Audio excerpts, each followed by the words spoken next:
I am not canning any of my salsa this year. Instead, I am fermenting it. Now, just in case you were a little bit worried, I still plan on canning my salsa and canning tomato products in the future. It just so happens that I had over-canned salsa last year, and so I still have quite a bit of shelf-stable canned salsa. So this year, I am fermenting all of my salsa. And one of the beautiful things about doing fermented salsa is even if you just have a small amount of tomatoes, to just do a couple of jars. And that's especially true if you only have a couple of tomato plants or you're at the beginning or end of your tomato season when you don't have a lot coming on. I kind of do not like to do I don't like to can tomatoes unless I have enough tomatoes to do a full canner full. Otherwise, I kind of feel like it's a waste of my time and resources, but not so when it comes to canning, and you don't have to heat up the kitchen. Plus, you have this wonderful raw, full of probiotics and all of those wonderful components in a salsa. And fermented salsa is a form of food preservation. So let's walk through this. For this recipe, now you can definitely chop everything up if you want to on a cutting board, but if you do have a food processor, it really makes this process really fast, slick, and easy. So I am doing, this is approximately 10 Roma tomatoes or 1.5 pounds. So that is the base of our recipe. So I'm gonna go ahead and we don't wanna liquefy these. I like my salsa that has a little chunk to it, but we're just gonna get these chopped up.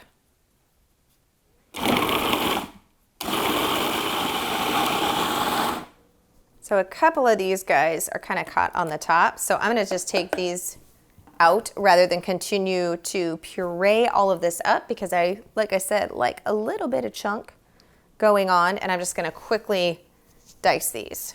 And then I have got an onion and a bell pepper. And I don't like a lot of heat when it comes to my salsa, so I have literally half of a ripe jalapeno, but I do like a lot of garlic. So when I first started making this, the recipe called for like 4 cloves of garlic, and rest assured, I have already pretty much doubled it for you because we're right at 7 cloves of garlic. So we're gonna put these tomatoes that are ready to go in our bowl here. And then I'm going to put all of the rest of these vegetable ingredients in the food processor.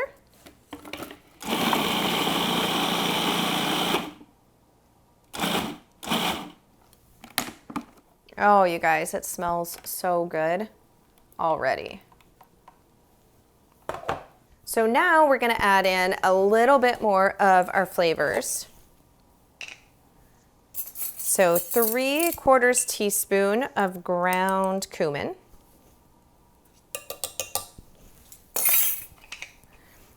Now, the cilantro part is optional. I know people tend to have like a love or hate relationship with cilantro. Some people love it, and other people think it tastes like soap. I happen to like cilantro in my salsa, and so does the rest of my family. So I'm gonna go ahead and just kind of do a rough chop here of this cilantro till we get a 1/2 cup. And honestly, when it comes to fermenting, you do want to make sure that you have got adequate salt, which we'll be talking about in just a minute, because that is what is going to keep this from going bad and making sure it's a good ferment. But you have a little bit of leeway, so I don't exactly measure my cilantro. Now, this is something that you can omit if you wish, but I love lime with our salsa. And so I always just use 1 lime. You can use bottled lime juice if you don't have any fresh limes, and it's about 1/2 tablespoon. But I usually just take 1 whole lime and go ahead and squeeze that all into this batch. So now we're just gonna mix this together just to get all the ingredients somewhat incorporated. But we have to make sure that the last ingredient is absolutely the most important part so that you actually get a ferment of the good bacteria and not the bad bacteria and you don't get the mold growth. So when it comes to canning, salt is actually optional. But when it comes to fermenting or doing specific salt curing, it's not optional. This is actually one of the agents that's going to help keep this and preserve it. So we're going to be doing a tablespoon of salt. So I use Redmond's real salt. It's my favorite salt. We actually do not need our little bit of garlic peel there.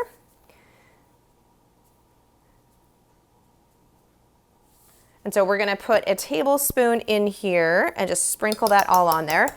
I use Redmond's real salt for everything, but it doesn't have iodine in it, and it doesn't have anti-caking agents in there or other additives, which is extremely important when it comes to your canning as well as your fermenting. So, and it's the no iodine and anti-caking part that's really important, but I like to use a salt that has got the minerals and natural things in there rather than just a white table salt. And I do have a coupon code for you. We'll put that beneath the video description if you want to get some. So this lets me see too that I actually had a little bit of a tomato that was kind of sneaking in there. That's a little bit chunkier than I'd like. And now you can see how quick this goes. We've got our jars that have been washed. You want to make sure that they're washed really well. And then we are going to be packing these in. Now these are actually 1.5 pint jars. These are some of my favorite sizes, but this will usually do about a quart with a pint. So with these, that's going to be the equivalent. They're just going to be more even sized jars. So I'm going to go ahead and get a funnel because I tend to make a mess whenever I'm putting anything into my jars. So we're going to go ahead and get this into the jars. Now it's funny because fermenting is one of my absolute favorite ways to preserve food, but it is not a form of food preservation that I grew up learning. It's actually one of the forms of food preservation I came to the latest in my home food preservation journey, but I love it for the obvious health reasons. And one of the, I guess you could call it a drawback of fermenting, is after it has done its initial ferment, which is at the room temperature, and we're going to talk about that because different ferments have different amount of times where you leave them to ferment. Then it does need to be kept in cold storage. So for a lot of people, that is going to be a refrigerator. Depending on your climate, if you've got a root cellar or a basement that stays ideally 50 degrees Fahrenheit or less, because the warmer this ferment is kept, the more it's going to continue to ferment, and it kind of speeds up that process. So for the long-term part, ideally it's, the upper 30s, lower 40s. But if in the winter months you do have an area like a crawl space or a back bedroom or somewhere like that that stays relatively cool, you can store your ferments there long term. But what's wonderful is this is still in its raw format, but it has all the added benefits of the good bacteria in there, which is so important for our gut health and our immune system and all of those things. But it will stay for months. I have had sauerkraut, fermented lemons, all kinds of foods go for up to a year in the fridge. And that's usually because we end up eating it within a year, if not before. So I'm making sure that I've got lots extra. So when it comes to our fermenting, as I said, salt, very important. But then we need to make sure that everything, all of the solids are kept beneath the liquid line. So for here, we want to make sure that we're pushing down, and you can start to see all of the liquid come up, right? So you can see all of that liquid, the solids are beneath that, well beneath that. And then you want to make sure you have at least a 1/2 inch headspace, because as things ferment, not so much with the salsa, because we're only going to let this ferment at room temperature for about 3 days. But as it ferments, a lot of times it will get bubbly, with which fermentation is a good sign. It means things are happening, but you don't want it to overflow on the countertops. So these jars I just did 3 days ago, and so they are ready to move into cold storage in the fridge. So I'm actually just going to take these lids. These are great. They release as things ferment, gases will build up, and so this allows it to escape without letting in mold or other contaminants. So I'm just gonna pop these on top here of these new jars that we'll have fermenting. And I actually need to order more weights because I just realized that I do not have any more weights. So I'm gonna go ahead and transfer this one over. And And again, just pushing down so that everything is fully beneath that brine liquid level. And then these guys are gonna set out for 3 days.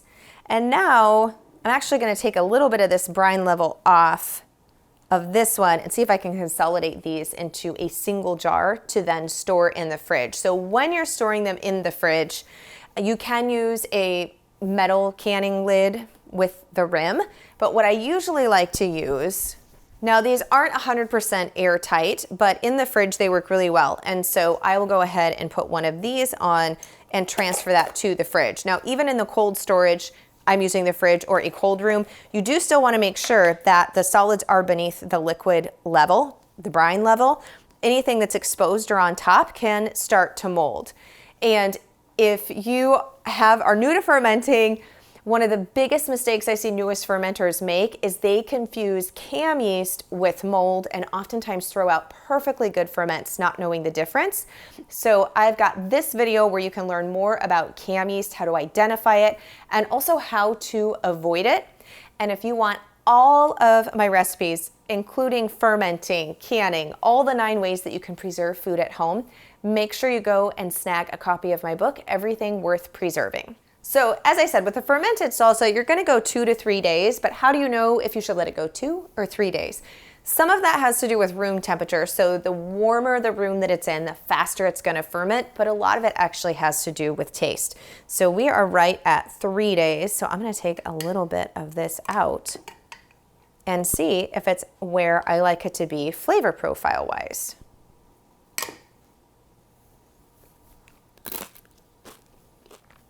It's really good. You're getting the lime flavor, and I haven't had lunch yet, and I skipped breakfast, and so this is so good.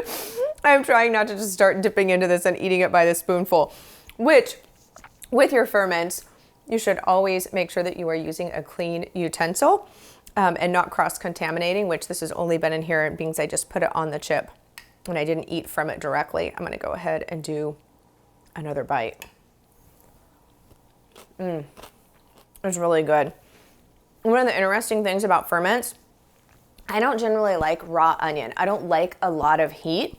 And so raw garlic and raw onion, like I don't put raw onions on my sandwiches or my hamburgers or anything. Grilled, 100%. Cooked in a relish or in a pickle or something like that, great.